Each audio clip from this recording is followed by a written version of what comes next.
in here, excuse me. However I'm feeling, I'm able to get that out. And that's what I needed to learn when I was a kid is stop shutting the fuck up and learn how to say something for yourself so the world can hear you. My pain turned into my canvas. My canvas was the basketball court. The basketball court gives me life lessons, but it will never educate me on what's going on in the world. Don't let that go over y'all heads. All right? Playing basketball will never educate me. Like literally working on it will never educate me. It will never train my brain to learn what's going on and how to function. It is literally most of the times an escape, but it also has real live opportunities that are tied into it that now are broadcasted professionally. Right? That's why the NBA is what it is. Right? A lot of us channel that pain into literally transmuting that into something good that comes out of it. Right? So again, basketball is literally like it's just a canvas. I paint my pain on that court. That's why I'm so creative. I'm gonna give you guys an insight to my handles, right? Everybody keeps asking me. Everybody wants to know. Everybody wants to know, Kai, how'd you get your handles? Kai, how'd you get your handles? Kai, how'd you get your handles?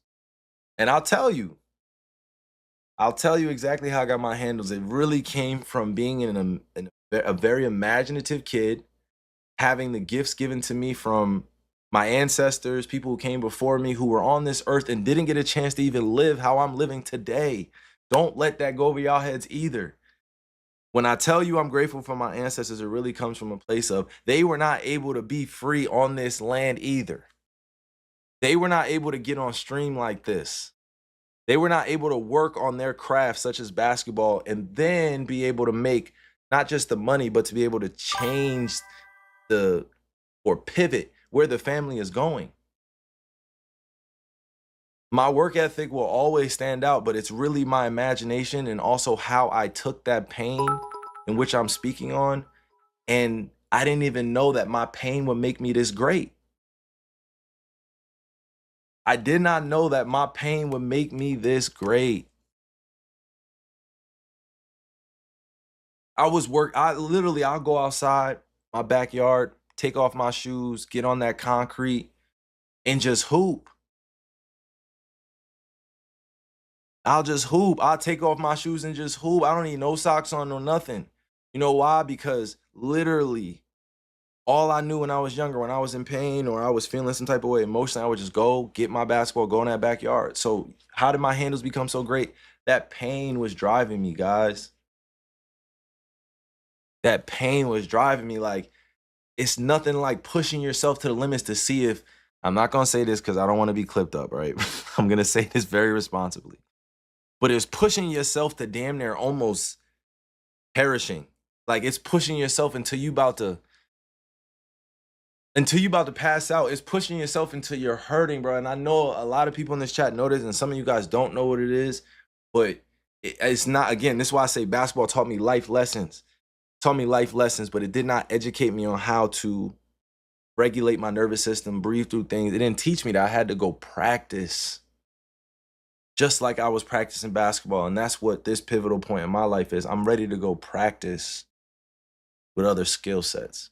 I'm ready to take this imagination into the management or artist management space or the hospitality space or learning about other people's journeys on live stream and having guests on here explain their journeys to me so I can heal. My pain is now used to heal me. I get on the court to heal me. That's the pivotal point. Now I use my pain as a healing tool. Okay, I feel pain. Okay, I feel hurt. What do I do with this? I'm not about to just sit down and drink it away. I'm not going to sit down and smoke it away. I'm not going to sit down and avoid it. I'm not going to do that. And I know a lot of y'all at home do y'all own things, and hey, everybody has their own vices. Everybody has their own sins that they got to be comfortable telling God. I'm fine with that. I'm not a judge on that, but I'm saying what happens when that pain becomes too much and you don't know what to do with it. And that's what was going on with me these last few years.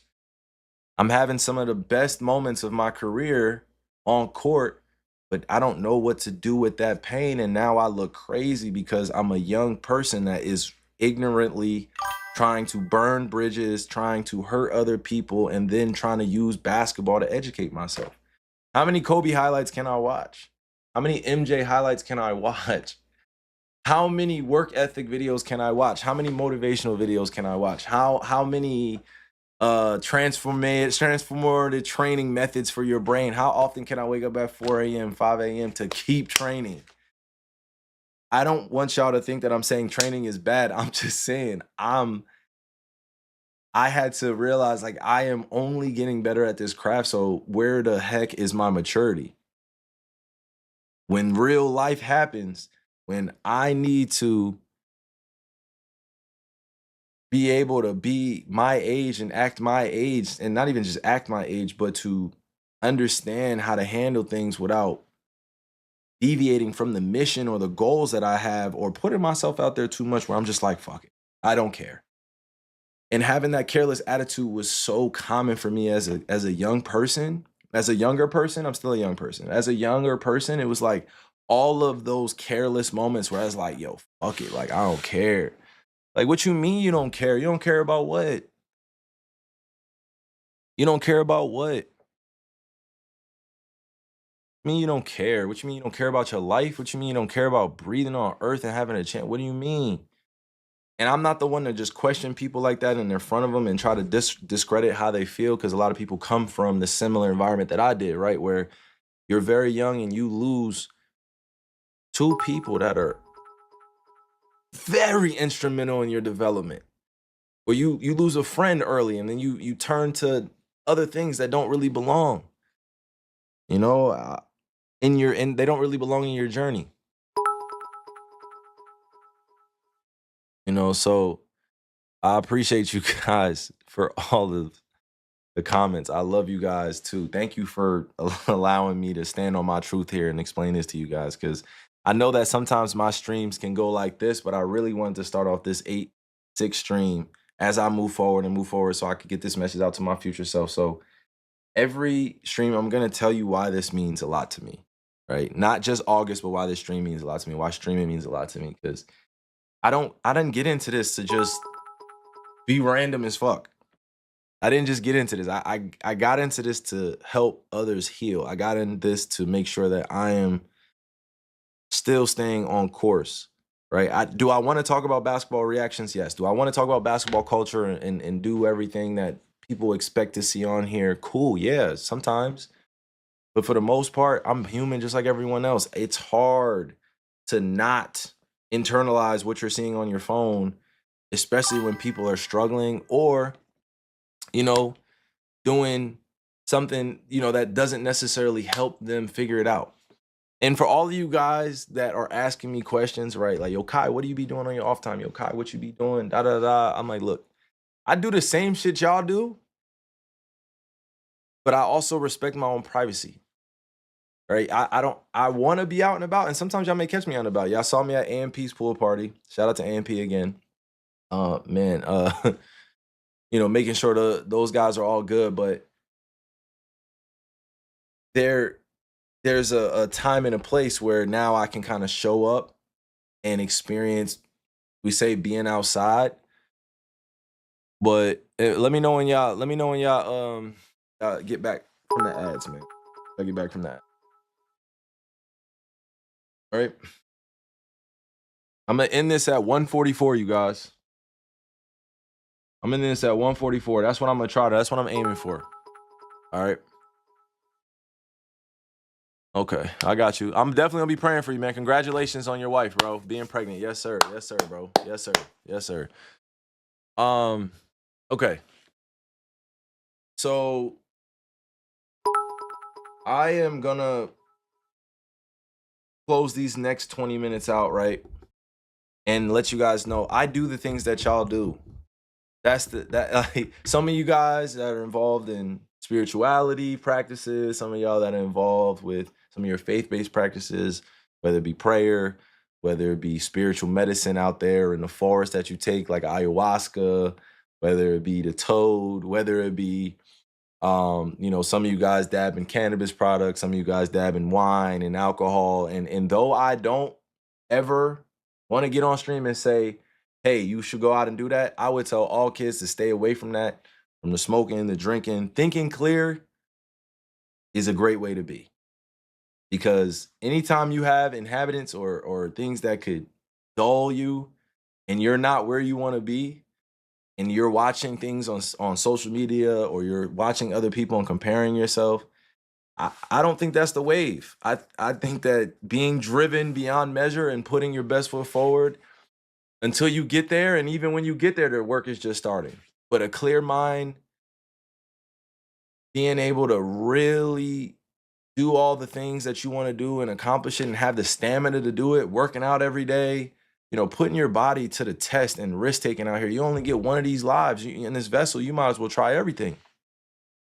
I ain't gonna lie to you. I'm not saying try everything like that. Don't get me wrong. Don't get me wrong. I'm not telling you to try everything. I'm just saying you should try to do things that challenge you. And that's where I'm at in my life, where I'm going on my 15th year in the league and I still am as motivated as possible, as motivated as ever. I'm as motivated as much as possible by my own internal belief. Basketball is such a huge culture that has grown so much over the last 76 years, 75 years, the NBA specifically, but basketball was even existent before that. But just look at, we live in a billion-dollar industry now, multi-billion-dollar industry, where, you know, the capital that a lot of us are making, there has to be a place where it goes. And I'm not ever counting anybody's pockets, but I'm at a place now where if I know that economics influence politics, then I should learn how to also understand how all this works at the same time while I'm in the league, because there is a lot of politics that going on around it. That's all I'm saying, okay? And short and sweet. I'm just saying short and sweet. While everybody was listening, I wanted to remind you of this as well, and I keep going back to it because, again, it doesn't take away anything from the energy that I pour into the game, right? Not even just the game, to the spirituality of basketball. Whatever I pour into that space, that is where it is.